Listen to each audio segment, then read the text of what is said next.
दोस्तों, इतिहास गवाह है। भारत ने कभी विस्तारवाद की नीति नहीं अपनाई, कभी किसी की जमीन पर कब्जा करने की मंशा नहीं रखी। लेकिन जब बात आई है अपने वीर सपूतों के सम्मान की, तब हिंदुस्तान ने सिर्फ जवाब नहीं दिया, बल्कि इतिहास की दिशा और भूगोल दोनों बदल दिए। और आज अरब सागर से लेकर होर्मुज जलअड़म मध्य तक जो हलचल है, वो सिर्फ सैन्य गतिविधि नहीं है, वो एक संदेश है। एक ऐसा संदेश जिसे दुनिया सुन रही है, समझ रही है और शायद उससे डर भी रही है। होर्मुज की लहरें इन दिनों असामान्य रूप से बेचैन हैं, क्योंकि वहां सिर्फ पानी नहीं बह रहा, वहां भारत के प्रतिशोध की ज्वाला लहरों के साथ उठ रही है।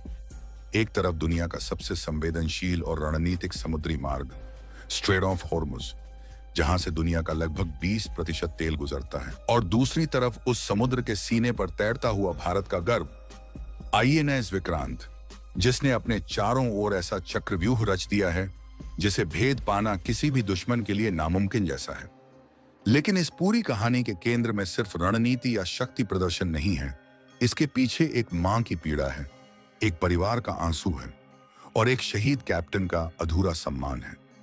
जरा सोचिए, एक जांबाज भारतीय नौसेना का कैप्टन जिसने अपनी आखिरी सांस तक तिरंगे की शान के लिए समंदर की लहरों से लड़ाई लड़ी, आज उसका पार्थिव शरीर अपने देश से दूर एक अनजान जमीन पर पड़ा है, सरहद पार, एक ऐसे देश में जिसे भारत अपना मित्र मानता है।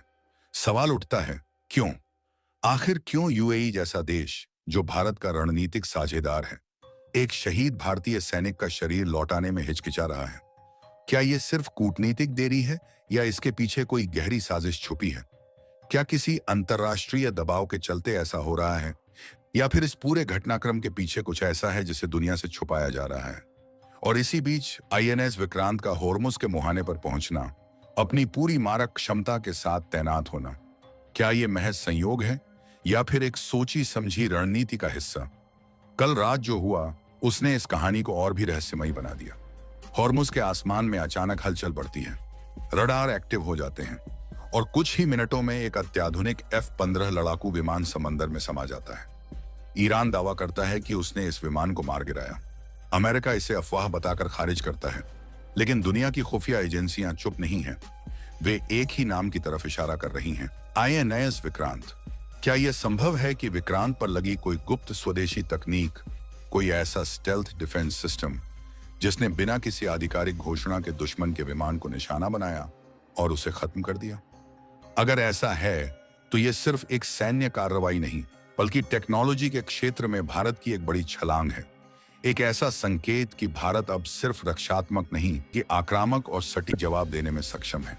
और अगर यह कार्रवाई सच में भारत की ओर से की गई है, तो क्या यह उस शहीद कैप्टन की शहादत का पहला बदला है? क्या यह एक संदेश है कि भारत अपने हर सैनिक के सम्मान के लिए किसी भी हद तक जा सकता है? लेकिन इस पूरी कहानी में एक और परत है, ऑपरेशन त्रिशूल। नाम से ही स्पष्ट है कि यह कोई सामान्य मिशन नहीं है। त्रिशूल, 3 दिशाओं से वार करने वाला, सटीक और घातक। सूत्रों की माने तो इस ऑपरेशन में 3 प्रमुख तत्व शामिल हैं: समुद्री शक्ति, हवाई निगरानी और साइबर इंटेलिजेंस। आईएनएस विक्रांत सिर्फ एक एयरक्राफ्ट कैरियर नहीं है, वो एक फ्लोटिंग कमांड सेंटर है, जहां से पूरे ऑपरेशन को नियंत्रित किया जा सकता है। उसके साथ तैनात हैं अत्याधुनिक डेस्ट्रॉयर, फ्रिगेट्स और सबमरीन, जो हर दिशा से सुरक्षा कवच प्रदान कर रहे हैं। आसमान में भारतीय नौसेना के P-8I पोसिडॉन विमान लगातार निगरानी कर रहे हैं, हर गतिविधि पर नजर रखी जा रही है, और साइबर यूनिट्स दुश्मन के कम्युनिकेशन सिस्टम को ट्रैक और इंटरसेप्ट कर रही हैं।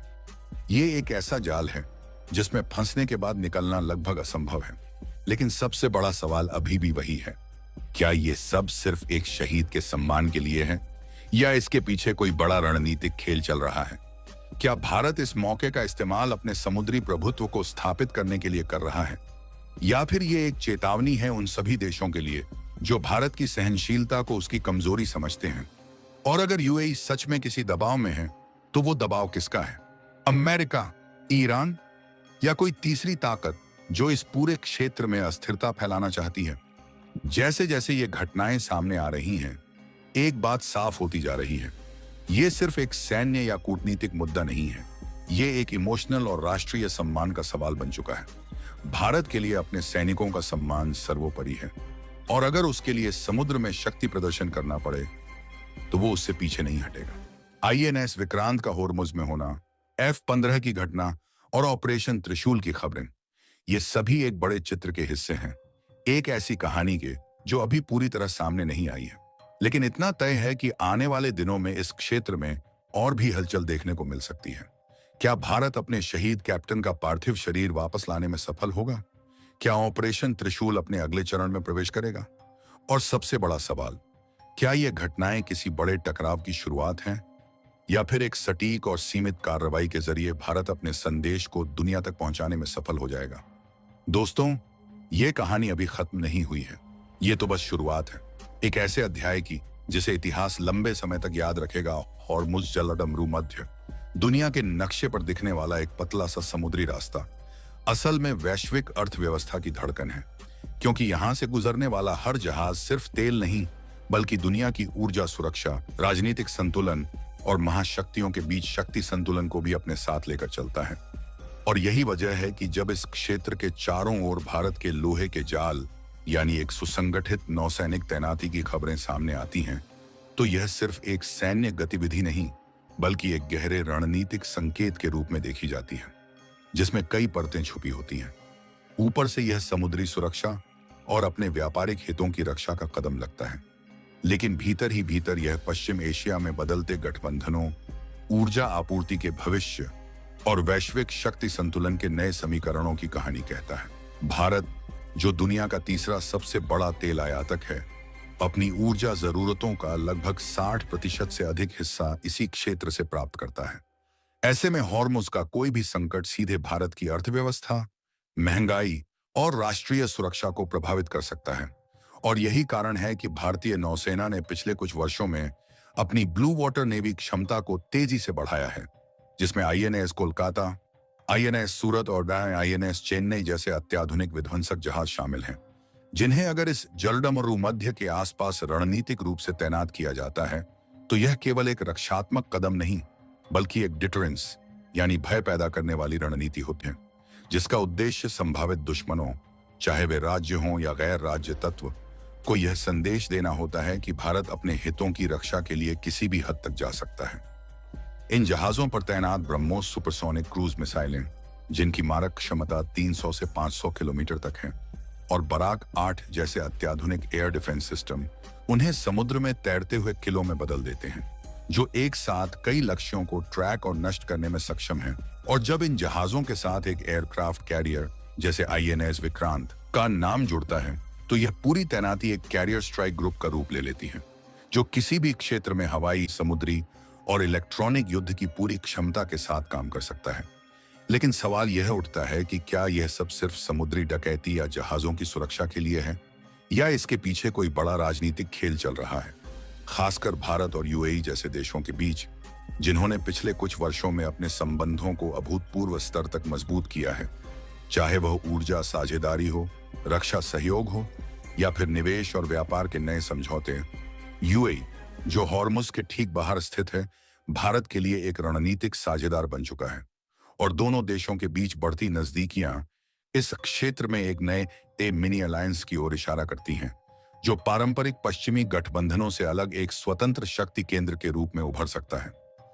इसके साथ ही ईरान की भूमिका को नजरअंदाज नहीं किया जा सकता, जो हॉर्मुज जलडमरू मध्य के उत्तरी किनारे पर स्थित है और जिसने कई बार यह चेतावनी दी है कि अगर उसके खिलाफ कोई सैन्य या आर्थिक दबाव बढ़ता है तो वह इस जलमार्ग को बंद कर सकता है। ऐसे में भारत के लिए यह एक संतुलन साधने वाली स्थिति बन जाती है, क्योंकि एक तरफ उसे ईरान के साथ अपने ऐतिहासिक और रणनीतिक संबंधों को बनाए रखना है, जैसे चाबहार पोर्ट प्रोजेक्ट, तो दूसरी तरफ उसे खाड़ी देशों और पश्चिमी शक्तियों के साथ भी अपने संबंधों को मजबूत रखना है। और यही मल्टी अलाइनमेंट की नीति भारत को इस क्षेत्र में एक अनोखी स्थिति में खड़ा करती है, जहां वह किसी एक पक्ष का हिस्सा बने बिना सभी के साथ काम कर सकता है। लेकिन इस पूरे परिदृश्य में जो सबसे रहस्यमय और विवादास्पद पहलू सामने आता है, वह है कैप्टन के पार्थिव शरीर को रोके जाने जैसी घटनाएं, जो पहली नजर में एक मानवीय या प्रशासनिक मुद्दा लग सकती हैं, लेकिन जब इसे इस व्यापक भू राजनीतिक संदर्भ में देखा जाता है तो यह संकेत देता है कि समुद्र में होने वाली हर घटना के पीछे सिर्फ तकनीकी या कानूनी कारण नहीं होते, बल्कि कई बार यह देशों के बीच चल रहे गुप्त संवाद, दबाव की राजनीति और सिग्नलिंग का हिस्सा भी हो सकता है, जहां एक छोटी सी घटना को बड़ा संदेश देने के लिए इस्तेमाल किया जाता है। और यही कारण है कि हॉर्मुज के आसपास भारत की बढ़ती सक्रियता को सिर्फ एक सैन्य कदम के रूप में देखना अधूरा होगा, क्योंकि यह दरअसल एक व्यापक रणनीति का हिस्सा है जिसमें ऊर्जा सुरक्षा, समुद्री व्यापार, क्षेत्रीय स्थिरता और वैश्विक शक्ति संतुलन ऑल एक साथ जुड़े हुए हैं। और इस रणनीति का असली मकसद सिर्फ वर्तमान खतरों से निपटना नहीं, बल्कि भविष्य के उन अनिश्चित परिदृश्यों के लिए तैयार रहना है जहां समुद्र ही युद्ध का सबसे बड़ा मैदान बन सकता है और जहां जीत सिर्फ हथियारों से नहीं बल्कि समझदारी, गठबंधनों और सही समय पर लिए गए फैसलों से तय होगी। विक्रांत यहां अपनी पूरी मारक क्षमता के साथ मौजूद हैं। इसके डेक से उड़ने वाले लड़ाकू विमान न केवल आसमान पर नजर रखे हुए हैं, बल्कि समंदर की गहराई में छिपी पनडुब्बियों के लिए भी काल बने हुए हैं। लेकिन सबसे महत्वपूर्ण है इसकी पोजीशनिंग। विक्रांत को ठीक उस जगह तैनात किया गया है जहां से वह पूरे खाड़ी क्षेत्र की हलचल को कंट्रोल कर सके। लेकिन असली मास्टर स्ट्रोक तो हॉर्मुज के बाहर खेला गया है। आईएएस त्रिकंद को जानबूझकर हॉर्मुज के एग्जिट पॉइंट यानी बाहर निकलने वाले रास्ते पर तैनात किया गया है। क्यों? ताकि जब भारतीय व्यापारिक जहाज और मर्चेंट नेवी के क्रू इस तनावपूर्ण क्षेत्र से बाहर निकलें तो उन्हें सुरक्षित रास्ता मिल सके। त्रिकंद यहां एक गार्डियन एंजल की तरह खड़ा है जो किसी भी संभावित खतरे को भारत की सरहद के पास आने से पहले ही रोकने के लिए तैयार है। यह तैनाती केवल एक रूटीन एक्सरसाइज नहीं है। हॉर्मुज जलडमरुमध्य दुनिया की ऊर्जा आपूर्ति की वह पतली लेकिन निर्णायक नस आज केवल तेल टैंकरों की आवाजाही का रास्ता नहीं रह गया है, बल्कि यह वैश्विक शक्ति संतुलन, तकनीकी श्रेष्ठता और रणनीतिक इच्छा शक्ति का सबसे बड़ा परीक्षण स्थल बन चुका है। ऐसे संवेदनशील और विस्फोटक माहौल में भारत की नौसैनिक तैनाती केवल एक सैन्य कदम नहीं, बल्कि एक स्पष्ट और कठोर संदेश है कि हिंद महासागर से लेकर अरब सागर तक भारत अब केवल एक क्षेत्रीय शक्ति नहीं, बल्कि एक जिम्मेदार समुद्री संरक्षक के रूप में उभर चुका है, जो अपने नागरिकों, अपने व्यापारिक हितों और अपनी सामरिक प्रतिष्ठा की रक्षा के लिए किसी भी हद तक जा सकता है। इसी बीच अचानक एक F-15 लड़ाकू विमान के गिरने की घटना ने इस पूरे घटनाक्रम को और भी रहस्यमय और सस्पेंस से भर दिया है। क्या यह महज तकनीकी खराबी थी या फिर यह उन अदृश्य निगाहों का परिणाम था जो भारतीय नौसेना के अत्याधुनिक युद्धपोतों और उनके सेंसर नेटवर्क के माध्यम से हर गतिविधि पर नजर रखे हुए हैं? यह सवाल केवल रक्षा विशेषज्ञों के बीच ही नहीं, बल्कि वैश्विक रणनीतिक हलकों में भी गूंज रहा है। भारतीय नौसेना की इस तैनाती की सबसे खास बात यह है कि यह केवल जहाजों की संख्या या उनकी फायर पावर पर आधारित नहीं है, बल्कि यह एक पूर्ण तकनीकी इकोसिस्टम जिसमें sensor, radar, missile system, data fusion और नेटवर्क सेंट्रिक वॉरफेयर का अद्भुत समन्वय देखने को मिलता है। आईएनएस कोलकाता और आईएनएस चेन्नई जैसे कोलकाता क्लास के विध्वंसक युद्धपोत इस मिशन की रीढ़ हैं। इन जहाजों पर लगा MF star multi function surveillance and threat alert radar केवल एक रडार नहीं, बल्कि एक डिजिटल आंख है जो 250 से अधिक हवाई लक्ष्यों को एक साथ ट्रैक करने की क्षमता रखता है। इसका मतलब यह है कि अगर दुश्मन एक साथ दर्जनों एंटी शिप मिसाइलें या ड्रोन स्वार्म लॉन्च करता है, तब भी यह सिस्टम उन्हें पहचान कर प्राथमिकता के आधार पर जवाबी कार्रवाई सुनिश्चित कर सकता है। यह तकनीक केवल रक्षा नहीं, बल्कि एक सक्रिय आक्रामक रक्षा, एक्टिव डिफेंस की अवधारणा को जन्म देती है, जहां खतरे को उसके स्रोत के करीब ही निष्क्रिय कर दिया जाता है। और जब बात आती है बराकाट मिसाइल सिस्टम की, तो यह भारत इजराइल की साझेदारी का वह उदाहरण है जिसने नौसैनिक युद्ध के समीकरण ही बदल दिए हैं। बराक 8 की सबसे बड़ी विशेषता यह है कि यह सी स्किमिंग मिसाइलों को भी इंटरसेप्ट कर सकती है, यानी वे मिसाइलें जो समुद्र की सतह के बेहद करीब उड़ती हैं ताकि पारंपरिक रडार उन्हें पकड़ न सकें। हॉर्मुज जैसे संकरे और भौगोलिक रूप से जटिल इलाके में, जहां तटीय बैटरियों से अचानक मिसाइल हमला करना अपेक्षाकृत आसान होता है, वहां यह क्षमता भारत के लिए एक अभेद्य कवच का काम करती है।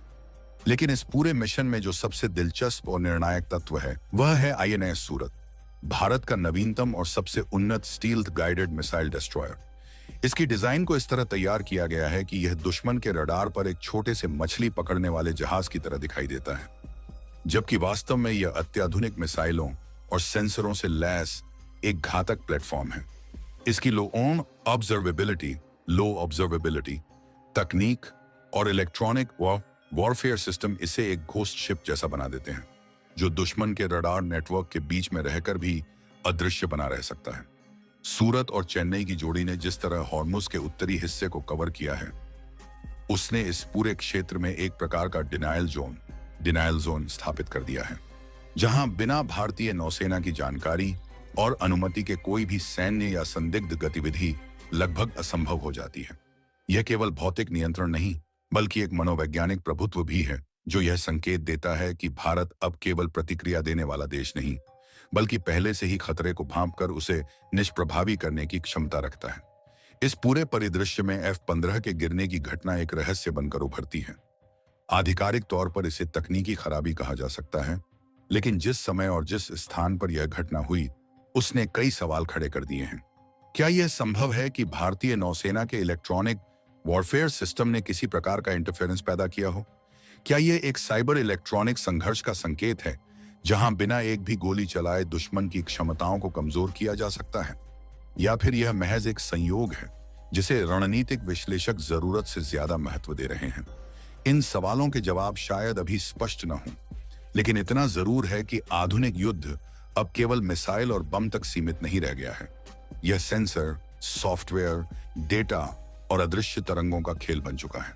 और इस खेल में भारत ने जिस स्तर की तैयारी और क्षमता का प्रदर्शन किया है, वह न केवल उसके विरोधियों के लिए एक चेतावनी है, बल्कि उसके सहयोगियों के लिए एक भरोसा भी है। हॉर्मुज में यह तैनाती एक तरह से भारत की ब्लू वाटर नेवी की परिकल्पना का सजीव उदाहरण है, जहां वह अपने तटों से हजारों किलोमीटर दूर भी अपने हितों की रक्षा करने में सक्षम है। यह मिशन यह भी दर्शाता है कि भारत अब केवल अपनी सीमाओं की रक्षा तक सीमित नहीं है, बल्कि वह वैश्विक समुद्री सुरक्षा में एक सक्रिय भागीदार बन चुका है। और जब दुनिया की नजरें इस संकरे जलडम मरुमध्य पर टिकी हैं, तब भारतीय युद्धपोतों की यह खामोश लेकिन प्रभावशाली मौजूदगी एक ऐसी कहानी कह रही है, जिसमें तकनीक, रणनीति और संकल्प तीनों का अद्भुत संगम है। वहीं आईएएस विक्रांत की असली ताकत इसके डेक के नीचे छिपी है। वहां एक अत्याधुनिक कमांड एंड कंट्रोल सेंटर है, जो सीधे सैटेलाइट के जरिए दिल्ली में बैठे नौसेना मुख्यालय से जुड़ा है। यहां से न केवल हॉर्मुज, बल्कि पूरे ओमान की खाड़ी और फारस की खाड़ी की हर लहर पर नजर रखी जा रही है। विक्रांत की मौजूदगी ने ईरान और अमेरिका दोनों को यह सोचने पर मजबूर कर दिया है कि इस इलाके का नया गेम चेंजर अब भारत है। इतना ही नहीं, सतह के ऊपर तो यह युद्धपोत तैनात है ही, लेकिन सतह के नीचे भी भारतीय नौसेना की पनडुब्बियां गश्त कर रही हैं। यह एक बहुस्तरीय सुरक्षा है, जिसे भेदना किसी भी देश के लिए नामुमकिन है। भारत का यह कड़ा संदेश साफ है, हम शांति के पक्षधर हैं, लेकिन अपने आत्मसम्मान की रक्षा के लिए हम पूरी ताकत झोंकने से पीछे नहीं हटेंगे। दोस्तों, एक पल के लिए अपनी आंखें बंद करके सोचिए, एक जांबाज कप्तान जिसने अपनी पूरी जवानी समंदर की लहरों पर तिरंगे की हिफाजत में गुजार दी, आज उसकी रूह भी बेचैन होगी। बदला तो हमारा विक्रांत ले रहा है, लेकिन उस वीर की सबसे बड़ी जीत तब होगी जब उसकी मिट्टी अपनी मातृभूमि को छुएगी। क्या उस जांबाज के बलिदान के बदले हम एक लाइक का बटन दबाकर अपनी एकजुटता नहीं दिखा सकते? आपका एक लाइक इस वीडियो को उन गलियारों तक पहुंचाएगा जहां फैसले लिए जाते हैं। यह लाइक सिर्फ एक बटन नहीं, उस शहीद के सम्मान में आपका एक छोटा सा सलाम है। आज हमारा पूरा परिवार, हमारे 140 करोड़ भाई बहन इस मिशन में साथ खड़े हैं। अगर आप भी चाहते हैं कि भारत का मस्तक कभी झुकने ना पाए और हर फौजी के सम्मान की आवाज बुलंद होती रहे, तो इस चैनल को अभी सब्सक्राइब करें, क्योंकि यह सिर्फ एक चैनल नहीं, देशभक्तों की वो फौज है जो सच के लिए लड़ती है। कमेंट में जय हिंद लिखकर अपनी हाजिरी जरूर लगाइए, ताकि दुनिया को पता चले कि हम अपने शहीदों को कभी भूलते नहीं हैं।